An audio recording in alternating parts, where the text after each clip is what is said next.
ವಸ್ತುನಿಷ್ಠತೆ, ವಿಶ್ವಾಸಾರ್ಹತೆ, ನಿಖರತೆಗಾಗಿ ನೋಡ್ತಾ ಇರಿ ನ್ಯೂಸ್ ಪುತ್ತೂರು, ಜನಮನದ ಪ್ರತಿಧ್ವನಿ. ನಮಸ್ಕಾರ, ನೀವು ನೋಡ್ತಾ ಇದ್ದೀರಾ ನ್ಯೂಸ್ ಪುತ್ತೂರು, ಜನಮನದ ಪ್ರತಿಧ್ವನಿ. ನಾನು ಶ್ರೀಮಾ. ಇಂದಿನ ಪ್ರಮುಖ ಸುದ್ದಿಗಳು.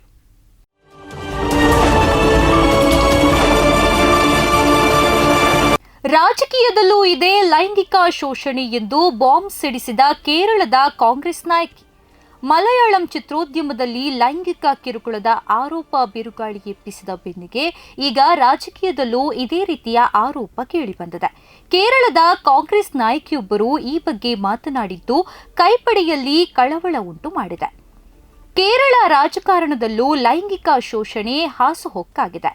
ಕೇರಳ ಕಾಂಗ್ರೆಸ್ ಘಟಕದಲ್ಲಿ ಕ್ಯಾಸ್ಟಿಂಗ್ ಕೌಚ್ ರೀತಿಯ ಪರಿಸ್ಥಿತಿಗಳಿವೆ ಎಂದು ಕಾಂಗ್ರೆಸ್ ನಾಯಕಿ ಸಿಮಿ ರೋಸ್ಬೆಲ್ ಜಾನ್ ಬಾಂಬ್ ಸಿಡಿಸಿದ್ದಾರೆ.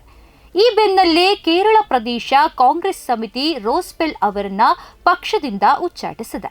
ಅಪರಾಧಿಗಳು ನಿರ್ಭೀತಿಯಿಂದ ತಿರುಗಾಡುವುದು ಕಳವಳಕಾರಿ ಎಂದು ಹೇಳಿದ ರಾಷ್ಟ್ರಪತಿ ದ್ರೌಪದಿ ಮುರ್ಮು, ಅಪರಾಧಿಗಳು ನಿರ್ಭೀತಿಯಿಂದ ತಿರುಗಾಡುವುದು ಹಾಗೂ ಸಂತ್ರಸ್ತರು ಅಪರಾಧಗಳನ್ನು ಮಾಡಿದಂತೆ ಭಯದಿಂದ ಬದುಕುವುದು ನಮ್ಮ ಸಾಮಾಜಿಕ ಜೀವನದ ವೈರುಧ್ಯದ ಅಂಶವಾಗಿದೆ ಎಂದು ರಾಷ್ಟ್ರಪತಿ ದ್ರೌಪದಿ ಮುರ್ಮು ಕಳವಳ ವ್ಯಕ್ತಪಡಿಸಿದ್ದಾರೆ. ಭಾರತ್ ಮಂಟಪದಲ್ಲಿ ನಡೆದ ಸುಪ್ರೀಂ ಕೋರ್ಟ್ನ 75ನೇ ವಾರ್ಷಿಕೋತ್ಸವದ ನೆನಪಿಗಾಗಿ ನಿನ್ನೆ ಆಯೋಜಿಸಲಾದ ಸಮ್ಮೇಳನದಲ್ಲಿ ಅವರು ಮಾತನಾಡಿದರು. ಕೋಲ್ಕತ್ತಾ ಆಸ್ಪತ್ರೆಯಲ್ಲಿ ಟ್ರೈನಿ ವೈದ್ಯೆಯ ಅತ್ಯಾಚಾರ ಮತ್ತು ಕೊಲೆ, ಮಲಯಾಳಂ ಚಿತ್ರರಂಗದ ಪ್ರಸಿದ್ಧ ನಟರ ವಿರುದ್ಧ ದಾಖಲಾದ ಲೈಂಗಿಕ ಕಿರುಕುಳ ಮತ್ತು ಅತ್ಯಾಚಾರದ 10 ಪ್ರಕರಣಗಳು ಭಾರತದ ಮಹಿಳೆಯರನ್ನ ಹೇಗೆ ನಡೆಸಿಕೊಳ್ಳುತ್ತದೆ ಎಂಬುದರ ಕುರಿತು ಕೂಲಂಕುಷವಾಗಿ ಮರುಪರಿಶೀಲಿಸುವ ಅಗತ್ಯವನ್ನ ಹುಟ್ಟುಹಾಕಿದೆ ಎಂದು ಅಭಿಪ್ರಾಯ ವ್ಯಕ್ತಪಡಿಸಿದ್ದಾರೆ. ಸೆಪ್ಟೆಂಬರ್ 6ರಂದು ಎತ್ತಿನಹೊಳೆ ಯೋಜನೆ ಲೋಕಾರ್ಪಣೆ. 7 ಜಿಲ್ಲೆಗಳಿಗೆ ಕುಡಿಯುವ ನೀರೊದಗಿಸುವ ಬಹುನಿರೀಕ್ಷಿತ ಎತ್ತಿನಹೊಳೆ ಯೋಜನೆಯ ಏತ ಕಾಮಗಾರಿಗಳು ಕೊನೆಗೂ ಪೂರ್ಣಗೊಂಡಿದ್ದು, ಮುಖ್ಯಮಂತ್ರಿ ಸಿದ್ದರಾಮಯ್ಯ ಗೌರಿ ಹಬ್ಬದ ದಿನವಾದ ಸೆಪ್ಟೆಂಬರ್ 6ರಂದು 7 ವಿಯರ್ಗಳ ಮೂಲಕ ನೀರು ಮೇಲೆತ್ತುವ ಯೋಜನೆಯ ಮೊದಲ ಹಂತವನ್ನು ಲೋಕಾರ್ಪಣೆ ಮಾಡಲಿದ್ದಾರೆ. ಮೊದಲ ಹಂತವಾದ 8 ವಿಯರ್ಗಳ ಮೂಲಕ 28 ಟಿಎಂಸಿ ನೀರನ್ನ ಮೇಲೆತ್ತುವ ಲಿಫ್ಟ್ ಕಾಂಪೋನೆಂಟ್ ಪೂರ್ಣಗೊಳಿಸಲು ನಿರ್ಧರಿಸಲಾಗಿತ್ತು. 3ನೇ ಸಂಖ್ಯೆಯ ವಿಯರ್ ಹೊರತುಪಡಿಸಿ ಉಳಿದೆಲ್ಲವೂ ಸಿದ್ಧವಾಗಿದ್ದು, ಸೆಪ್ಟೆಂಬರ್ 6ರಂದು ಶುಕ್ರವಾರ 7 ವಿಯರ್ಗಳಿಂದ ನೀರು ಮೇಲೆತ್ತುವ ಮೂಲಕ ಎತ್ತಿನಹೊಳೆ ಮೊದಲ ಹಂತಕ್ಕೆ ಚಾಲನೆ ದೊರೆಯಲಿದೆ. ಸಿಎಂ ಸೋಷಿಯಲ್ ಮೀಡಿಯಾ ಖರ್ಚು ತಿಂಗಳಿಗೆ 54 ಲಕ್ಷ ರೂಪಾಯಿ. ಮುಖ್ಯಮಂತ್ರಿ ಸಿದ್ದರಾಮಯ್ಯ ಕಚೇರಿಯ ಅಧಿಕೃತ ಮತ್ತು ವೈಯಕ್ತಿಕ ಸಾಮಾಜಿಕ ಮಾಧ್ಯಮ ಖಾತೆಗಳನ್ನು ನಿರ್ವಹಿಸಲು ತಿಂಗಳಿಗೆ ಸುಮಾರು 54 ಲಕ್ಷ ರೂಪಾಯಿ, ಅಂದರೆ ವರ್ಷಕ್ಕೆ ಸುಮಾರು 6.5 ಕೋಟಿ ರೂಪಾಯಿ ಖರ್ಚು ಮಾಡಲಾಗುತ್ತದೆ ಎಂಬುದು ಆರ್ಟಿಐ ಕಾರ್ಯಕರ್ತರು ಸಲ್ಲಿಸಿದ ಅರ್ಜಿಗೆ ದೊರೆತ ಉತ್ತರದಿಂದ ತಿಳಿದುಬಂದಿದೆ. ಸರಕಾರಿ ಜಾಗವನ್ನ ಕಂದಾಯ, ಅರಣ್ಯ ಹಾಗೂ ಗ್ರಾಮ ಪಂಚಾಯತ್ ಜಂಟಿ ಸರ್ವೆ ಮಾಡಿ ಸರಕಾರಿ ಇಲಾಖೆಗಳಿಗೆ ಕಾದಿರಿಸಬೇಕು. ಪತ್ರಿಕಾಗೋಷ್ಠಿಯಲ್ಲಿ ಸುರೇಶ್ ಭಟ್ ಕೊಜಂಬೆ ಆಗ್ರಹ.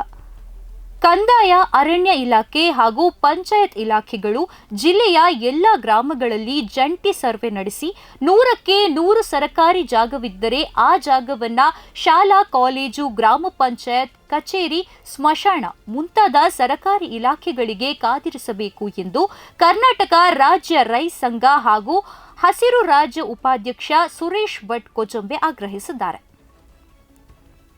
ಸೋಮವಾರ ಪತ್ರಿಕಾಗೋಷ್ಠಿಯಲ್ಲಿ ಅವರು ಮಾತನಾಡಿ, ದಕ್ಷಿಣ ಕನ್ನಡ ಜಿಲ್ಲೆಯ ಒಂದೊಂದು ಗ್ರಾಮದಲ್ಲಿ ಸುಮಾರು 200 ಎಕರೆಯಷ್ಟು ಜಾಗ ಪಹಣಿ ಪತ್ರದಲ್ಲಿ ಸರಕಾರಿ ಎಂದು ನಮೂದಿಸಲಾಗಿದ್ದರೂ ಕೆಲವರು 25-30 ಎಕರೆಯಷ್ಟು ಸರಕಾರಿ ಜಾಗವನ್ನ ಅಕ್ರಮ ಮಾಡಿಕೊಂಡಿದ್ದು, ಯಾವುದೇ ಕೃಷಿ ಅಥವಾ ಗಡಿ ಗುರುತು ಮಾಡದೆ ಹಡೀಲು ಬಿದ್ದಿರುತ್ತದೆ.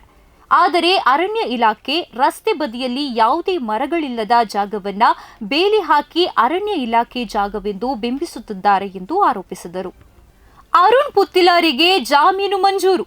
ಸುಳ್ಳು ಆರೋಪಕ್ಕೆ ಕಾನೂನು ಹೋರಾಟಕ್ಕೆ ತಯಾರಿ ಮಾಡಿದ ಪುತ್ತಿಲ. ಲೈಂಗಿಕ ದೌರ್ಜನ್ಯ ಪ್ರಕರಣಕ್ಕೆ ಸಂಬಂಧಿಸಿ ಅರುಣ್ ಕುಮಾರ್ ಪುತ್ತಿಲ ಅವರಿಗೆ ಪುತ್ತೂರಿನ ಪ್ರಿನ್ಸಿಪಾಲ್ ಸಿವಿಲ್ ಜಡ್ಜ್ ಹಾಗೂ ಜೆಎಂಎಫ್ಸಿ ನ್ಯಾಯಾಲಯ ಜಾಮೀನು ಮಂಜೂರು ಮಾಡಿದೆ. ಮಹಿಳಾ ಪೊಲೀಸ್ ಠಾಣೆಯಲ್ಲಿ ದಾಖಲಾದ ಪ್ರಕರಣದ ಹಿನ್ನೆಲೆಯಲ್ಲಿ ಕಾನೂನಿಗೆ ಗೌರವ ನೀಡಿ ನ್ಯಾಯಾಲಯಕ್ಕೆ ತನ್ನ ವಕೀಲರಾದ ನರಸಿಂಹ ಪ್ರಸಾದ್ ಮೂಲಕ ಹಾಜರಾದ ಅರುಣ್ ಕುಮಾರ್ ಪುತ್ತಿಲಾರವರಿಗೆ ಜಾಮೀನು ಮಂಜೂರು ಮಾಡಿದೆ. ಒಕ್ಕಲಿಗ ಸಮುದಾಯ ಪತ್ತಿನ ಸಹಕಾರ ಸಂಘ 23ನೇ ವರ್ಷಕ್ಕೆ ಪಾದಾರ್ಪಣೆ. ಒಕ್ಕಲಿಗ ಸಮುದಾಯ ಪತ್ತಿನ ಸಹಕಾರ ಸಂಘ 23ನೇ ವರ್ಷಕ್ಕೆ ಪಾದಾರ್ಪಣೆ ಮಾಡಿದ್ದು, ಸ್ಥಾಪನಾ ದಿನವನ್ನ ಎಪಿಎಂಸಿ ರಸ್ತೆಯ ಮೊನಾರ್ಚ್ ಬಿಲ್ಡಿಂಗ್ನಲ್ಲಿರುವ ಕೇಂದ್ರ ಕಚೇರಿಯಲ್ಲಿ ಆಚರಿಸಲಾಯಿತು. ಸಂಘದ ಅಧ್ಯಕ್ಷ ಚಿದಾನಂದ ಬೈಲಾಡಿ ಸ್ಥಾಪನಾ ದಿನವನ್ನ ದೀಪ ಬೆಳಗಿಸಿ ಉದ್ಘಾಟಿಸಿ ಶುಭ ಹಾರೈಸಿದರು. ಪ್ರತಿದಿನದ ಸುದ್ದಿಗಳಿಗಾಗಿ ನೋಡ್ತಾ ಇರಿ ನ್ಯೂಸ್ ಪುತ್ತೂರು, ಜನಮನದ ಪ್ರತಿಧ್ವನಿ. ಧನ್ಯವಾದಗಳು. ವಸ್ತುನಿಷ್ಠತೆ, ವಿಶ್ವಾಸಾರ್ಹತೆ, ನಿಖರತೆಗಾಗಿ ನೋಡ್ತಾ ಇರಿ ನ್ಯೂಸ್ ಪುತ್ತೂರು, ಜನಮನದ ಪ್ರತಿಧ್ವನಿ.